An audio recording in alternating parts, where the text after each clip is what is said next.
Na reunião realizada nesta terça-feira, os membros da CPI do esgoto receberam a visita de Paulo Costa, diretor da Agência Intermunicipal de Regulação de Serviços Públicos, a AGIR. Além dele, participou também como convidado o vereador professor Gilson de Souza.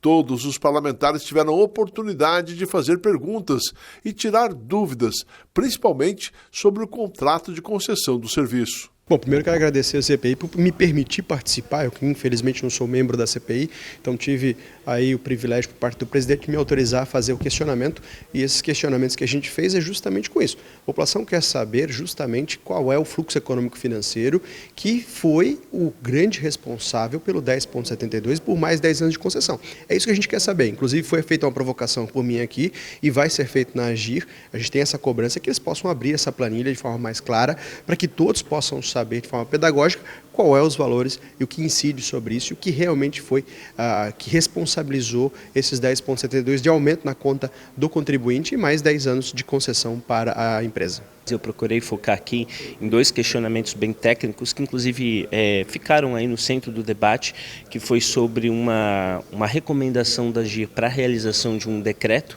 né, por conta de uma situação de legalidade. É necessário que a gente tenha um ato administrativo para que as coisas possam vir na sequência, e pelo que foi colocado, há uma dúvida acerca de ter sido acatado ou não pela gestão em 2023. Mas o mais grave que me chamou a atenção foi o que foi colocado aqui em relação a responsabilidades lá referentes ao quarto aditivo em 2015, que teria responsabilidades do município na realização de determinadas obras que não aconteceram. Eu achei muito grave isso, porque a gente tem muitos pontos de subjetividade, a gente tem muitos pontos de interpretação, de hipótese, mas a gente tem questões concretas. Então, se há uma responsabilização de fazer e não foi feita, isso precisa ser averiguado com mais detalhe, e eu vou focar nesse ponto. No meu entendimento, algo que é bastante controverso é quando a AGIR alega que não faz juízo de valor sobre premissas indicadas no contrato. A gente teve algumas premissas como, por exemplo, 200 litros de consumo de água por habitante na nossa cidade, sabendo que o próprio SAMAI reconhece esse número como número furado. A gente tem um número que, na realidade, se aplica em 162 litros, e só ali a gente já tem uma frustração de aproximadamente 20% da receita projetada.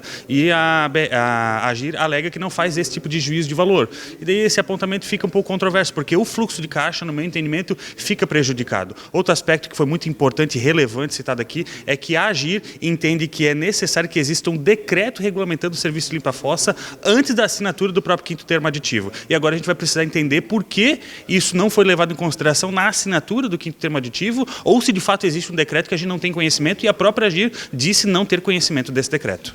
Durante a reunião da CPI, o diretor da AGIR buscou responder todos os questionamentos dos vereadores. Existe uma recomendação, não é uma determinação, é importante que a gente diferencie, que se regulamente essa, digamos, prestação de serviço pela concessionária para além da coleta por rede e tratamento na estação de tratamento de efluentes.